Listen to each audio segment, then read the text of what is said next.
Hi, I'm Nina Gigele and this is Skiers Mindset Talk.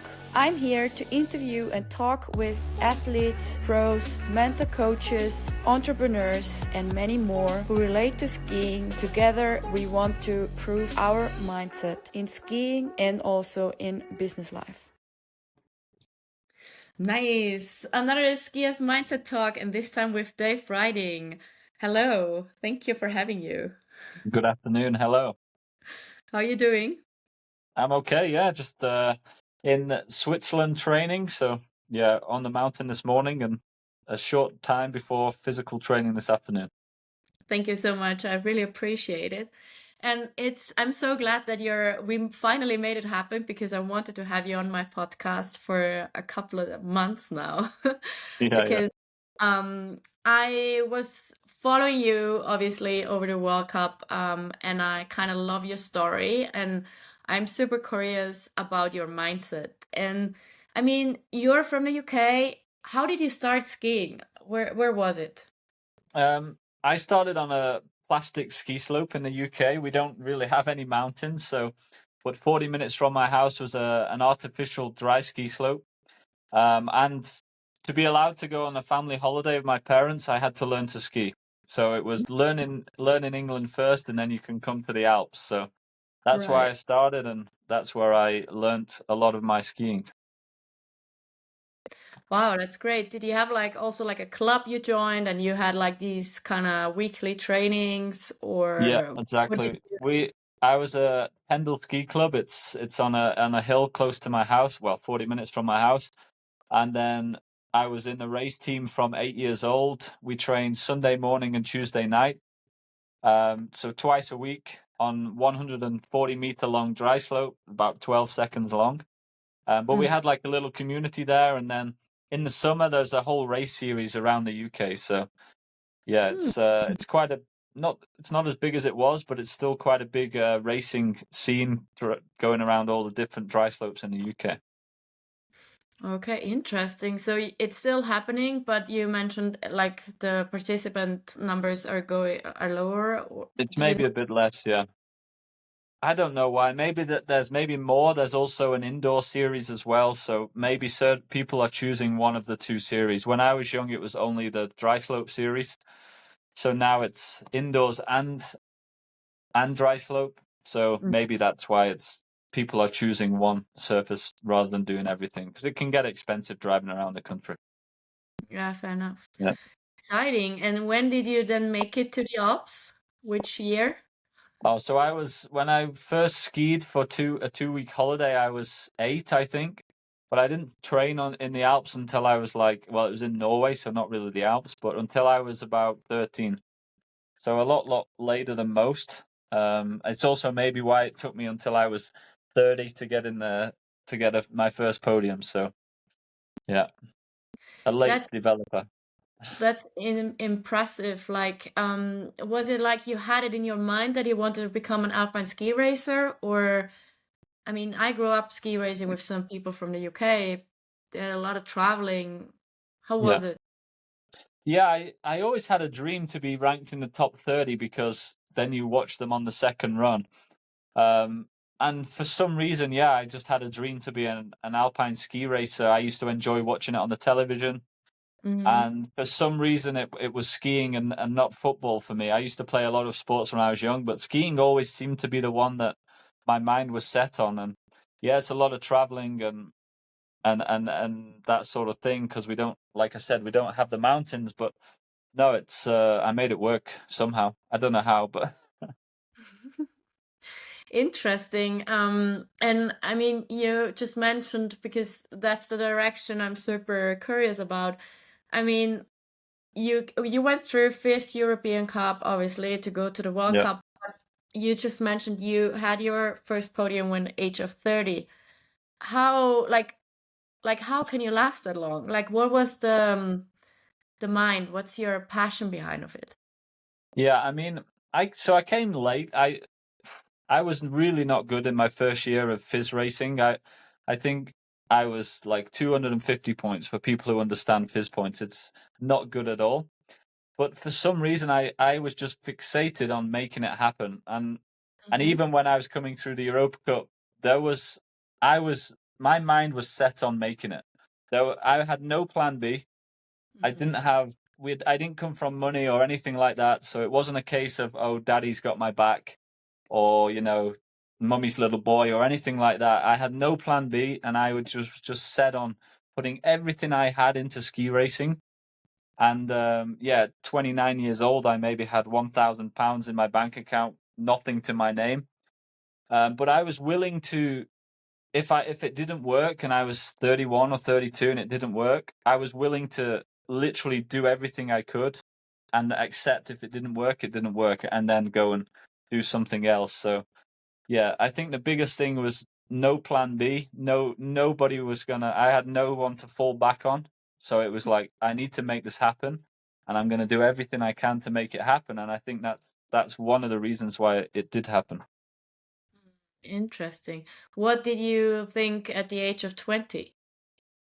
I was just loving it then. It wasn't a. I was going. There was a lot of my friends were doing it as well with me then. It was fun. I was trying my best, of course, but it wasn't super serious back then. So that I would still say maybe some of those days when you're 19, 20, 21, young lad around Austria and the Alps, and it's just amazing. Like, it's amazing environment to be in. So yeah, I was just really enjoying my ski racing, training hard, but also having a lot of fun while doing it. Hmm. So it's also because at that age, like you're just saying, you're hanging around the Alps, you travel from all those amazing ski resorts from one to the other, like kind of build up that friend or family ship. Like, was it something like you said, it's been loose, but you loved it. So you also had like the mindset, I don't want to stop that, right? Yeah, sure. And over time, like even the training in the summer, it was I learned to love the process. I learned to love the training, getting up in the morning and everything being under my control. If you want to eat, like, you can eat whatever you want, but if you want to do well, you can choose what you want to eat. You go training, you do everything you can. You don't have to rely on too many other people. Obviously, you need coaches, etc., but a lot of the time you can get a lot done just on your own. And I learned to love the process. I trained. My dad built me a gym in the garden in a shed so that it was easier to train. So I made everything as easy as I could. So I enjoyed it. Nothing was a Mm. chore as such. And yeah, I think that's how I'm still doing it today, because I don't have to drive 30 minutes to the gym. I have my own house now, but my garage is my gym.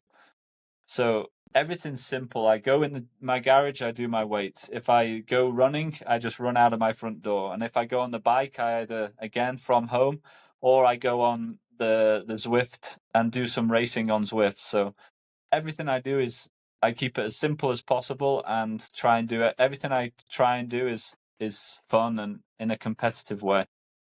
Interesting. So you also like I remember my times just before being 19 I got injured, but I had like that pressure.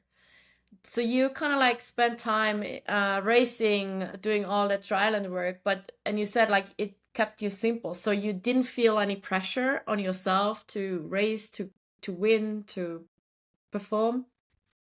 Yeah, there's always pressure. There's definitely, and there's a lot of pressure in the winter now, especially because I expect a lot of myself. I expect certain results from myself, and also externally, there's a lot of pressure because people expect me to be challenging for podiums every single week, even if they forget that, you know, Hirscher, Bratton, Feller, Schwartz, Clement Noel, Loic, you're naming some unbelievable skiers. You know, just to be in the top tens, you've got to be at a hell of a good level. But people expect more, so yeah, you have to learn to deal with that, and but you also learn how to shut out the noise. But yeah, a lot of pressure within to perform, and I think that's also good because it keeps you honest every day. You have to work hard every single day, and having that internal pressure and expectation is good for that. Hmm. Yeah. Was there somebody like a coach or who really supported you mentally or physically? or was it just you and your dad, or the simple life? Yeah, when I was young on the dry slope, my dad became the coach at the dry slope, so that was pretty cool. But he was never really my coach on snow, and obviously the last 15 years I had the same coach, Tristan. He's actually just gone with the Americans now, but he really installed a work ethic in me. He kept me honest. He told me exactly how it was. And we didn't have a big budget, so we just had to do the basics, but do the basics really well. And I still base everything I do now on doing the basics really well. You don't have to confuse everything, especially not as a slalom skier. Like I don't have to go to Chile. I'm more than happy on the glaciers or indoors because it's easy. I don't have to travel. I keep everything I can as simple as I can, and then I find I keep more energy within to keep performing. What's the basics for you? The basics, I guess, first and foremost is to be fit, but then it's just to have a strong technique, to be stable in your skiing so that you eliminate mistakes. Your technique is good for all conditions, all piste. Obviously, certain pistes suit me more than others. That's normal for everybody, but the stronger your technical foundations, the more you're able to adapt to all the conditions and the races that we have. So yeah, I'm very focused on technique when I'm skiing. Nice. And do you get into that flow? Like, is flow something you're like, oh, that feels great? Yeah, for sure. Now I'm having done about 1 billion slalom turns. I know what I'm trying to feel. I mean, I just switched skis this year to head, so certain feelings are going to be different. But yeah, I certainly know the feelings I want to feel from a slalom turn and how I want to feel the speed build through the turn and release into the next turn. Yeah, definitely. When you can find that flow and you don't have to worry about stability or the line, or that's the best. That's the best feeling. Yeah. Hmm. Yeah. That's super exciting. Like now, I mean, I wanted to ask you that for ages. I mean, you won Kitzbühel. What was in your mind? What was it? Like, Before or after? do both, before and after. Did you feel a difference on that day before the race compared to the others? Yeah, probably because I was sick as a dog. I mean, I wasn't feeling great. And I remember it was snowing like crazy. It was really icy, which is something I like. But I think it also made me just focus on my skiing and me because the expectation, I guess, kind of went down on myself.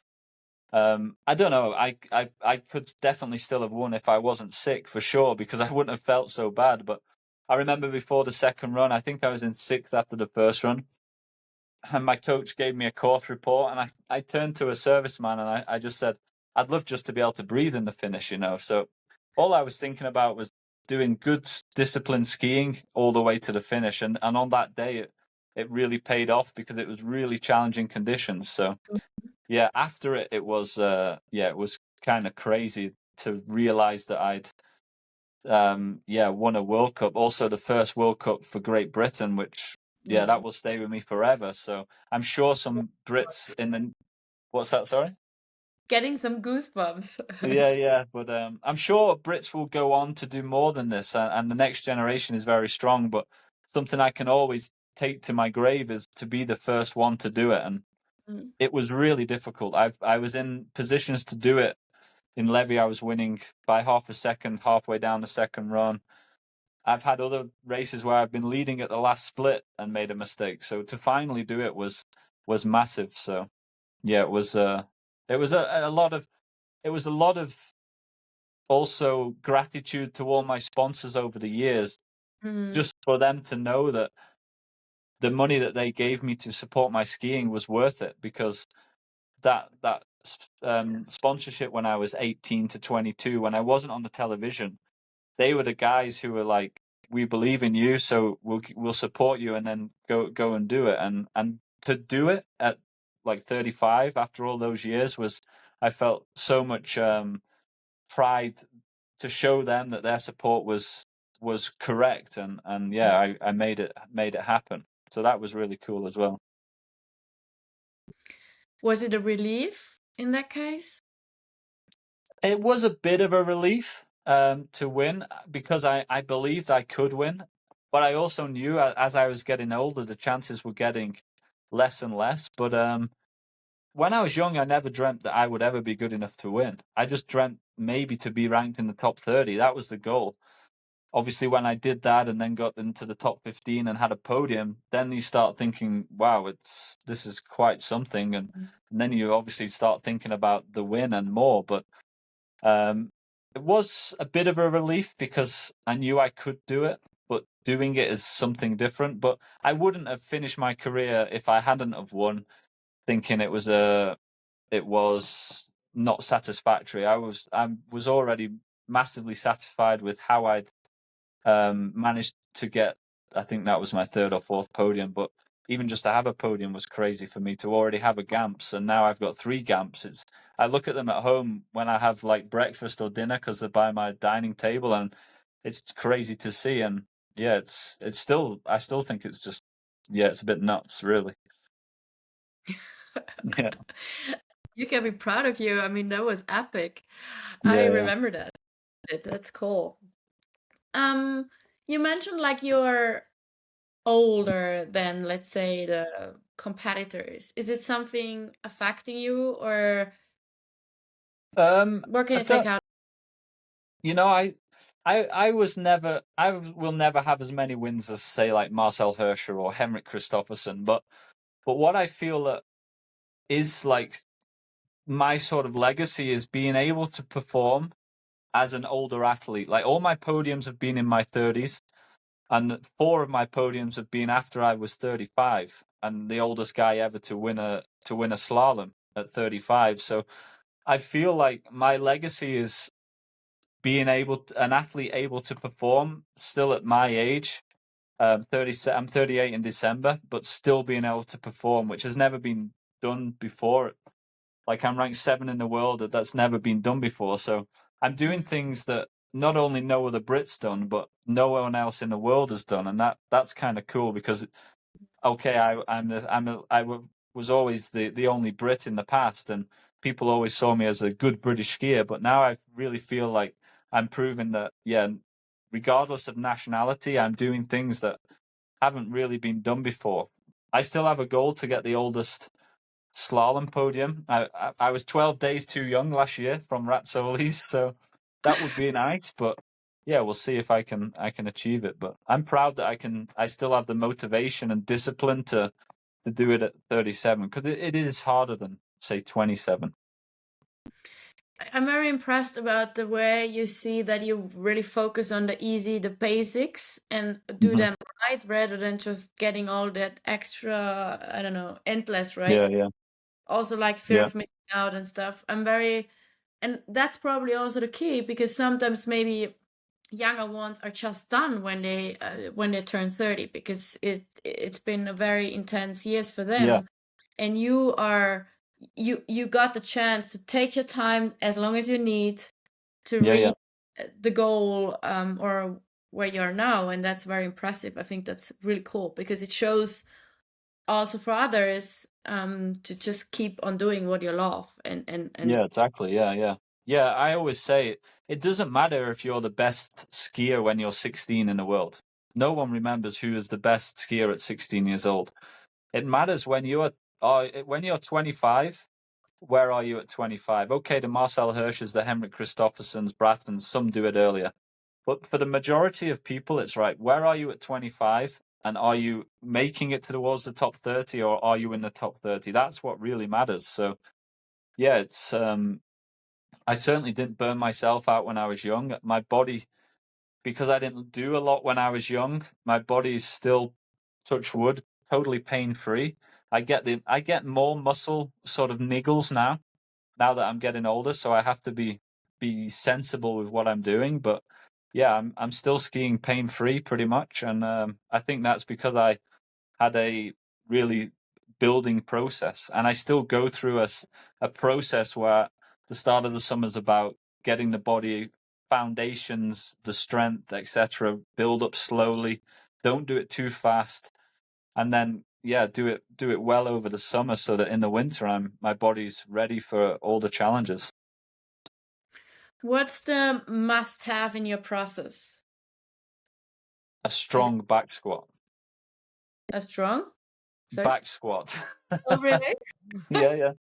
That's How my come? How did you that's find my yeah, I don't know. The way I ski and everything around my skiing, I feel like if my back squat is strong, I feel much better on my skis. So that's like the foundation of summer training is the back squat. And then Mm. obviously I do front squat, cleans, loads of other different things. You also have to have the cardio side to prolong like training sessions or even race days. Race days are long days, 7 hours, so you have to be fit. Mm-hmm. Yeah, It's interesting. And is it you obviously you learned about that and found it out over the years. yeah.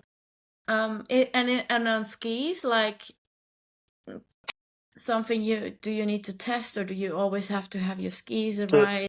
Uh, yeah, I'm very particular in how the ski is set up, but the most important thing for me when I'm on my skis is to feel balanced.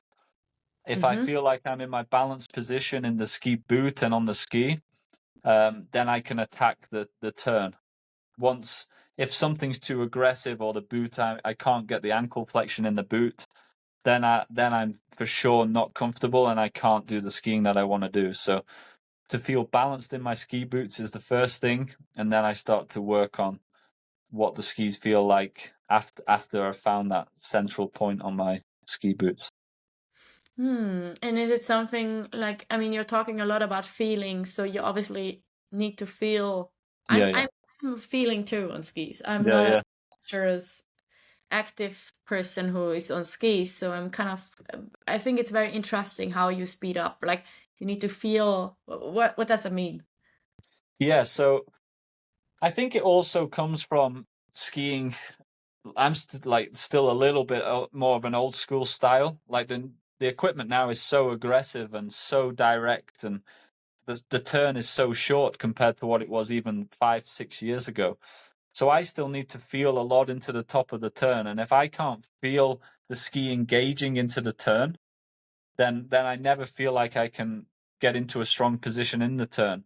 Whereas if you watch someone like I don't know Clement Noel or Vinatsa, these guys are they ski much taller and go much more direct, and sometimes skip the top of the turn. They're just going so straight at the gate and hitting the gate.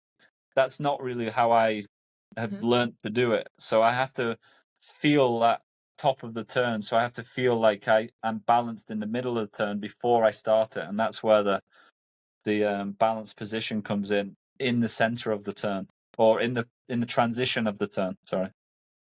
That's interesting. So you're kind of like, do you prepare skis on the top part differently because of that?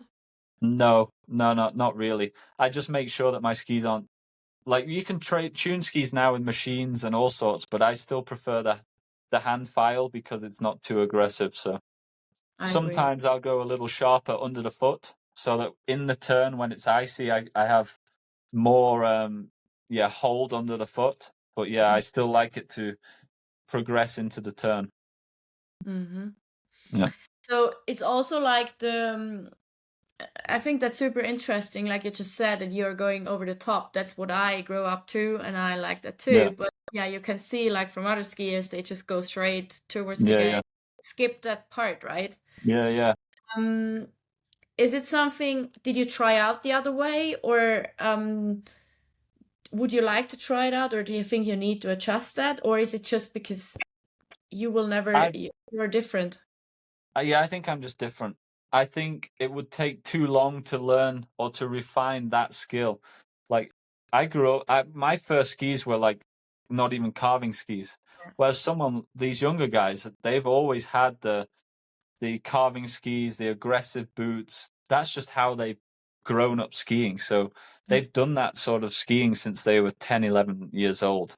And so by the time they're 20, they've really refined that skill.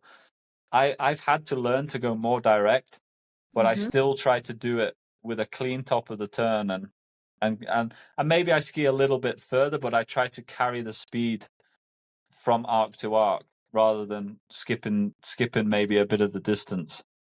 Mm-hmm. And like the transition, because that's what I'm also wondering, like the transition to the next gate.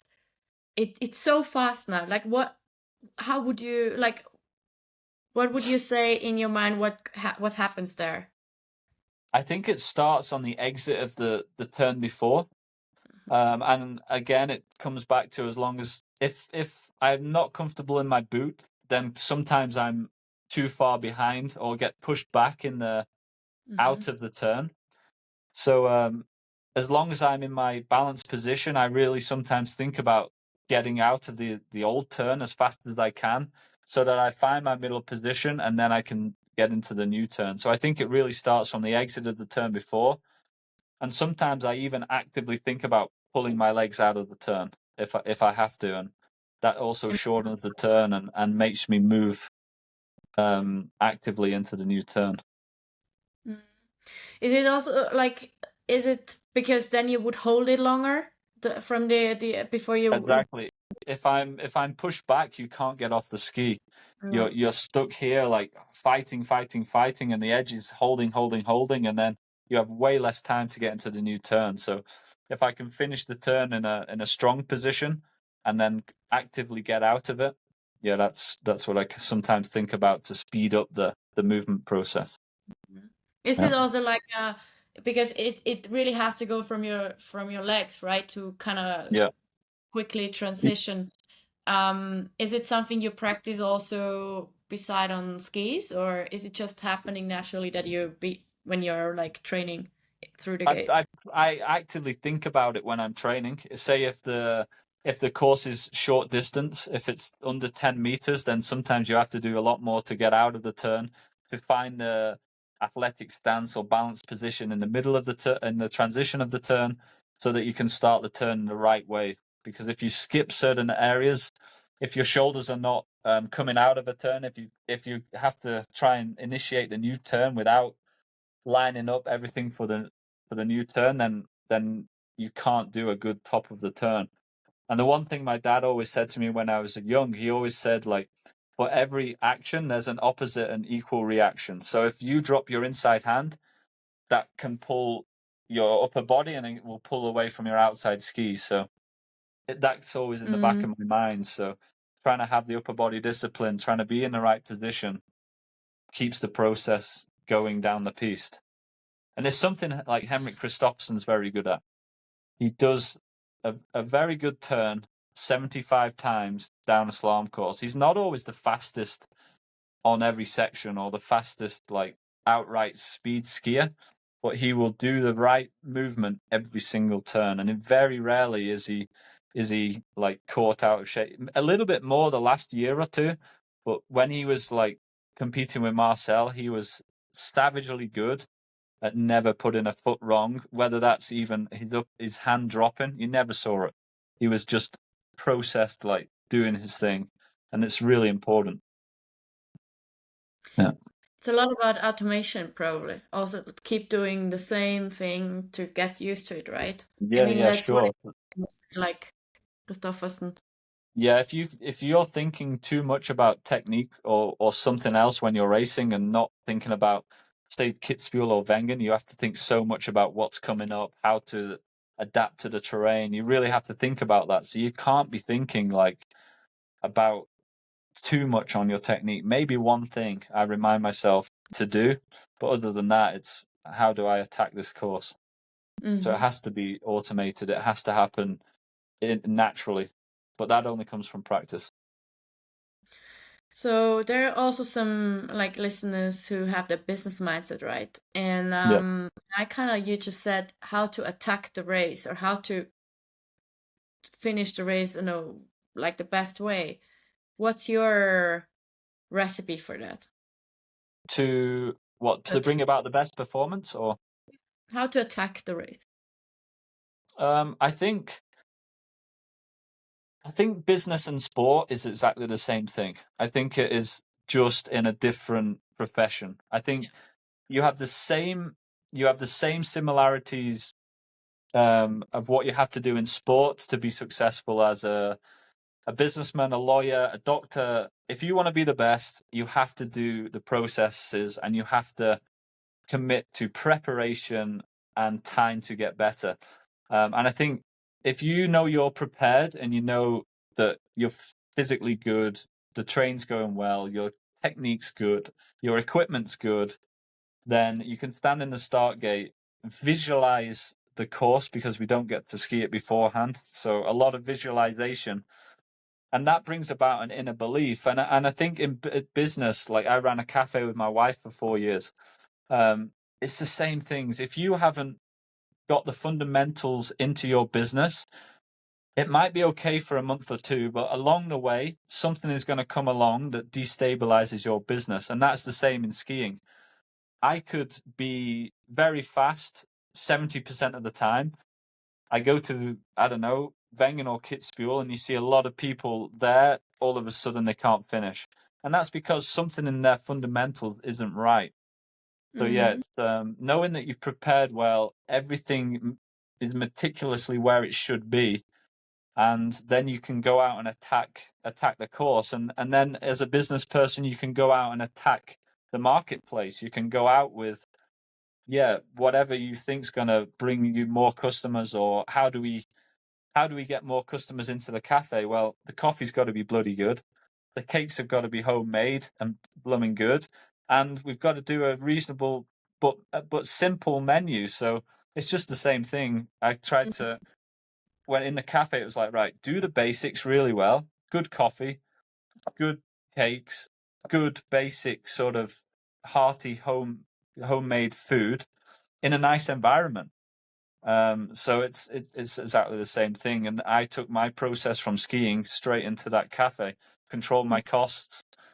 We have to control costs in skiing as well, but also, control energy, control all of that. So it's just the same thing, sport to business.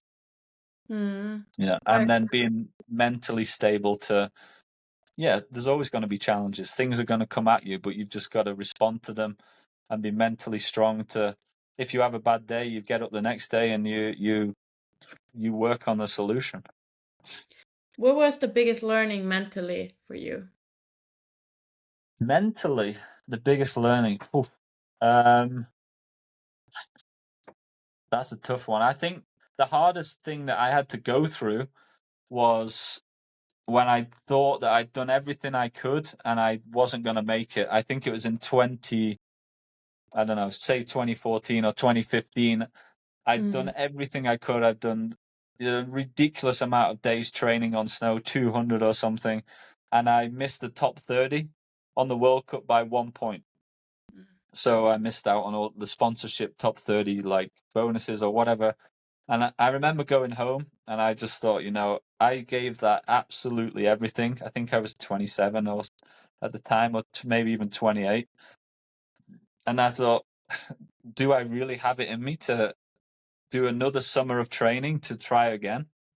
But I remember my coach, Tristan, he kept phoning me when I was at home, and I didn't want to do anything. I was in a really, really, like, I wouldn't say depressed, but really low place. I'd lost the Europa Cup title on the last day, the day after finishing like 31st on the World Cup standing. So I was in a really low place. But just after a week, I managed to start feeling better, and he got me back out because I had to try and improve my ranking points because I wasn't in the 30. And just taking that step back onto the snow kind of was the beginning of my career almost. Like, it could really easily have ended there, but just getting on the plane, getting back on the snow was, the beginning of my World Cup career, because just so happened one or two guys retired. So I started the first race with bib 29 or 28 the year after, and I never fell out of the 30 again. So it was that was the hardest mental challenge, but it just shows that it's having that never give up attitude, but also having some people around you that can support you and pull you through some tough times. That was the mentally hardest.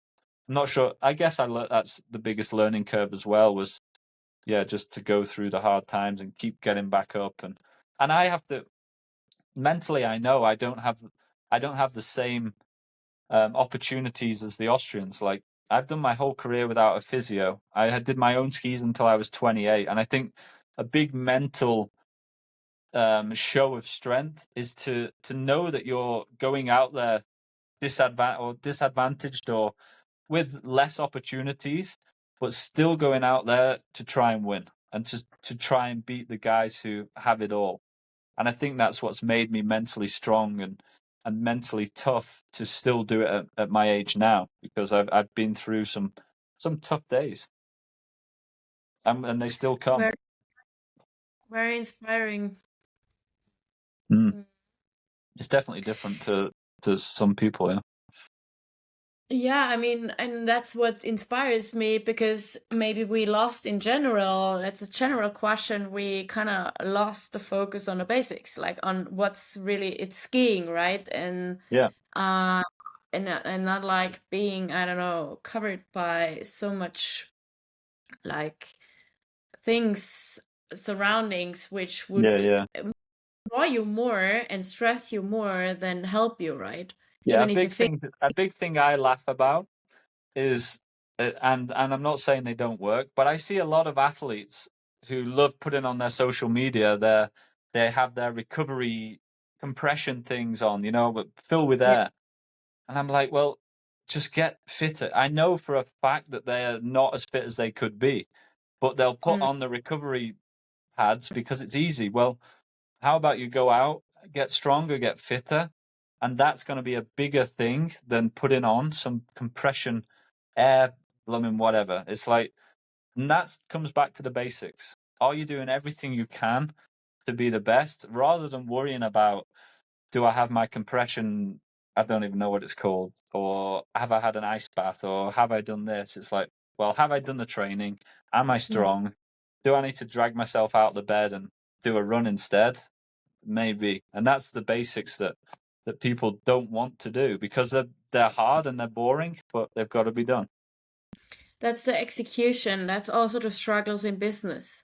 You Exactly. execute the work you have to do. Like writing a book, it's not just having the idea. Yeah. It's like sitting down for hours to actually really write, and then print it.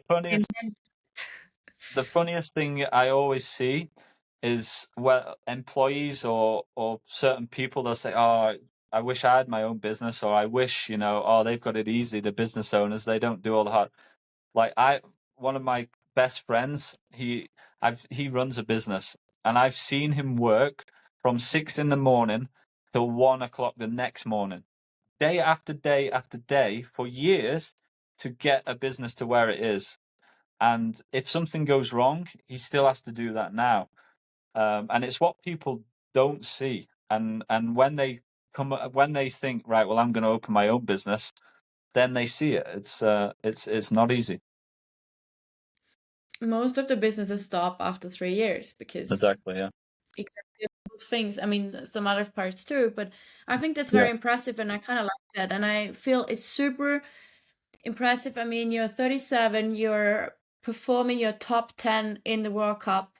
Still, you are like fit as never before. How come? Like, how do you, like, that's so impressive that you don't feel any pain. Like, you know, a lot of people are getting prepared now. I do lots of my workouts to show people what you can do. What's your recipe for that, to stay fit at the age of 37 and to perform at such a high level? Well, I think there's two reasons why maybe I don't have the sort of pain, etc., that other people have had, or this is just what I think. One is I didn't do the volume maybe when I was growing, so I wasn't hammering my body as it was growing with the forces that maybe I have now with a weaker body. And so I've always, as I did more skiing, I was naturally getting stronger. But then when I started doing skiing as a full-time thing when I was 18 or 19, I was meticulous on being strong and fit for purpose. So I think that's helping now. So that because I've been strong and fit my whole career, it's meant that I've not picked up certain injuries, and which would maybe end me now. So I think a lot of doing the basics, eating well, not drinking too much when I was young. I had a fun as well. I went out sometimes, but not often. It's maybe paying off now so that I can still push my body to the level it needs to push to keep up with the younger guys. I think as soon as I can't lift a certain amount or train as hard as I do now, that's when I will know, okay, it's time has come where my performance will drop off, and that's when it's maybe the end. But as an athlete who over the years has never had a physio, never had I've had strength and conditioning coaches, but I've always been involved in the process. I've learned my body inside and out, so I know what works for me. If I feel like my body is slightly going over the threshold, then I know that I've got to just ease off for a day or two. And I also know if I'm feeling too fresh, then I've got to up the volume or I'm not going to be as fit as I could be. So it's really daily, meticulously like analyzing what I'm feeling, what I'm eating, how I'm sleeping. And I look forward to the day where I don't have to do that. Don't get me wrong, but yeah, I know what works for me. So I know when I can push, when I can't push, and things like that. Yeah. That's great to hear. I follow that mindset too, and I think that's Yeah. impressive to learn your body, because I mean, a lot of people are getting injured who have not been spending their time in the youth on skis, and I feel it's always good to learn from others such as you how to stay fit, and that's basically you need to know your body and mind Yeah. yourself and not Yeah, having exactly. fear of missing out. Yeah, and Just- you have to get out of bed in the morning and do something that you don't want to do. And yeah. it's again the basics principles of being fit and healthy, and eat. You don't have to like eat perfect diet. Like as an athlete, you have to eat closer to perfect than most people. You can still have the odd drink, but you can't do it every single day. You can't eat a donut every afternoon. You can't have 4 pints 5 times a week. You can have it, I don't know, once a month maybe, or a donut a week, that sort of thing. And yeah, I'm fortunate that I still like the small things in life. I love going to a cafe, having a nice espresso. Really annoys me when they can't make a proper double espresso. I sit down, chill out, and enjoy a coffee. I don't have. I enjoy a donut as well, but I try not to have them too often. So you got Yeah, a sweet tooth. That's nice. yeah. That's why you had at the Palma when I met you with Kilian. You had did you have Yeah. like I will Kaiserschmarrn? yeah, because it was after the season. You have to put that in there. But for sure, I would have in April. In April, I allow myself to not have to think about what I'm doing, to just refresh them, let the mind relax. I sit in Turkey this year. They had donuts at breakfast, and donut and crisps are my killer. But thankfully they chopped them in half, so it's like, right, well, I'm on holiday. It's April. I can have that half a donut. But after April, I really try to be sensible again. And obviously, as an athlete, you have to be, otherwise you get whooped.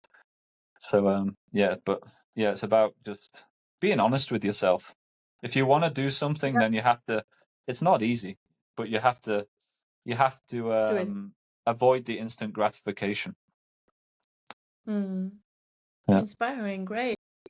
What is happening after a season or like after skiing? Do you have anything in your pocket? After my career, or Mhm. I don't really know, to be honest.